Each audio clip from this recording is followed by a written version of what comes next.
What is up sa atin? And yan, medyo matagal ko tong hindi nagawa. So kagigising lang natin. Alas 2 na ata ng hapon dahil galing tayo sa biyahe ng Angkas. And anyway, may ride kami this weekend. So papunta ata kami Bigan, Ilocos.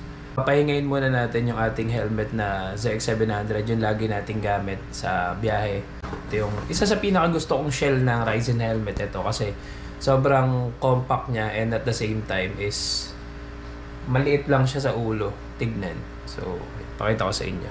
So, kakailangan din pala natin dito yung accessories ng intercom natin. So, may nabibili na itong accessories ng intercom sa mga like memory PH, Motobend, yan. Accessories to ng intercom. So, I'm using Pridcon FX. Ang gagawin ko, ito lang yung binili ko. Then, ang gagamitin kong intercom is yung ginagamit ko rin pa rin dati. So, para hindi na ako tanggal kabit ng headset. Bumabit sa angkas helmet ko. So, ang gagawin ko lang, tatanggalin ko lang yun siya dyan. Yan, yung unit lang mismo tatanggalin natin. And, isa pang clip. So, para lahat ng helmet ko is ganyan lang. So, ang naalis ko lang is itong intercom. Anyway, yun lang yun. And, syempre, yung chin mount natin. Ayan, by Boss Hans and C. Helmet chin mount by Hansi. Maraming salamat, boss. So, kung napapansin nyo, ang nakalagay dito is Shoei X14. Yan. Pero ang helmet natin is Ryzen helmet. Ito. Diba? Anyway, matagal na tong model na to. Pero ito kasi to doon sa pinakagusto kong shell ng Ryzen helmet. Same kami ni Julio Pabian. Gandang-ganda kami dito. Hindi namin alam kung bakit. Yung kay Julio Pabian is matte black. Sa akin is metallic black. Makikita niya yun, no? Kumikinang-kinang yan. Sorry. Ito yung ZX550. Yan. So, ganda ng ano niya. No? Ito yung una kong helmet din. Kung mapapansin niyo yung mga previous video ko, ito rin talaga yung helmet na gamit ko. Yung white, ito rin yun. Racing helmet. Yan, ganyan siya. Oh. Diba? Iba kasi ang reklamo, pag naglakabit ng intercom, tanggal kabit pa sila ng tanggal kabit ng mga earphones. So, pwede naman kayo bumili na ito ng separate. Medyo, ano yan. Tanggalin na natin ito. Yan.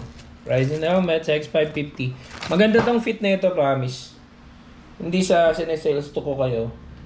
Ito kasi talaga trip kong helmet. Simula dati. Although maganda naman yung CX700. Yun nga lang, syempre, may isa na tawag na tayong favoritism na tinatawag.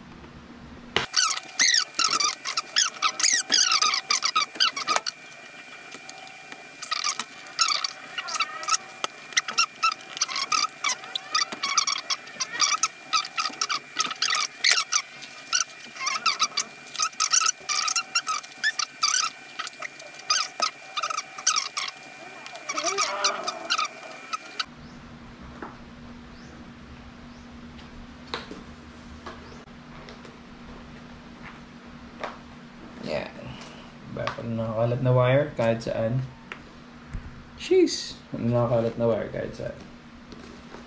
Right, so testing na natin to. Tanggalin ko na to. Okay, totally hindi. Try natin mag-open.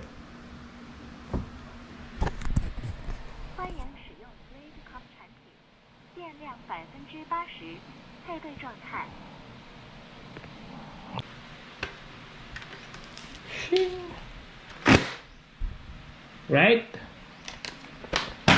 So, ito na ulit yung gamit natin sa biyahe. Pero anyway, di pa tayo tapos. Right? So, next natin ito. Arn. And see. And may kasama na siyang, ito, yung dito to eh.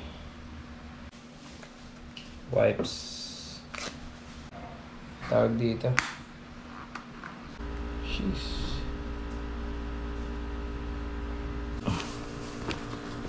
Kailangan nakadikit siya ng gusto. Dapat yan o. Ang ganda tignan kasi pag malinis yun o. Sakto ba yan? Sakto. Kailangan diinan mo siya na matagal. So, ito yung mga simpleng preparation pag may ride kami. Siyempre, dami na natin. Lagyan na rin natin hand chin mount. Right, so tapos na natin kabit. Yung ating, so, ito na lang kakabit natin.